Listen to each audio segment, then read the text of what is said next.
Little review here. Let's just make sure we know about left and right-handed. The shortcut here is if the thin strings are on your right, you have a right-handed guitar. If the thin strings are on your left, you have a left-handed guitar. And the diagrams work the same way.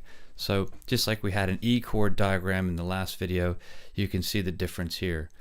And you just keep those fat strings and those thin strings oriented and you can't go wrong. Whichever angle you're looking at the guitar from, if you realize the dots, just like in chord diagrams, are representing finger positions, scale diagrams work the same way.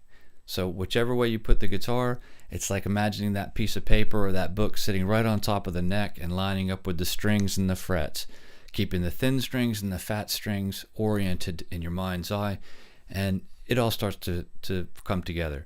So it doesn't matter which way you're looking at it, which way you rotate it, turn it, twist it.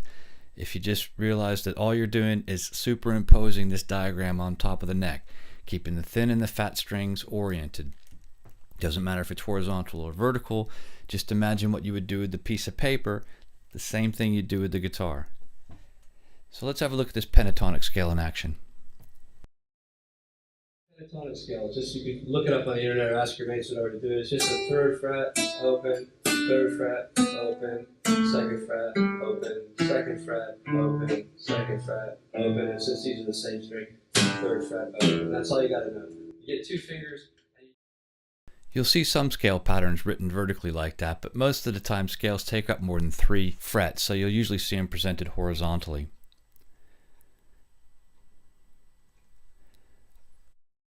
A fretboard diagram, a scale diagram, is really just a representation of the neck itself. It might be a part of the neck or the whole neck.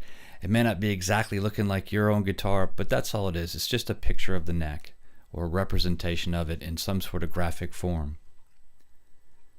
Here's a G major scale.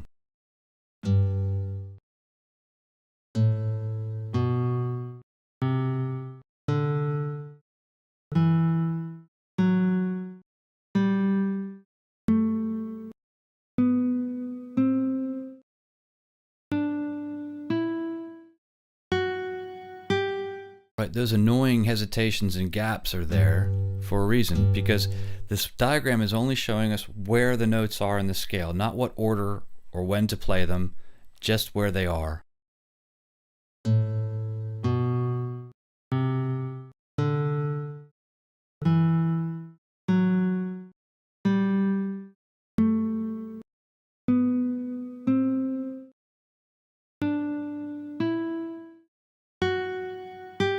There's a lot of other information that we can fit onto this as well, like your fingering, finger allocation, where the root note is, the root note location, the scale tone function, how it works in the scale, the letter name of the pitch, the sol fa syllable, how it works in a chord. This can all be fit on a scale diagram. We're going to concentrate on these top two, the finger allocation or fingering and the root note location. If we put numbers on these dots, you can see that your fingers can then be allocated to where you want to play the notes. Okay, use this next section to stop, rewind, and review, and look at this several times. It's got examples of notation, it's got the close-up fingerings in video form, and it's got the scale diagram. So just watch it a few times till it starts to make sense, and it should all click together.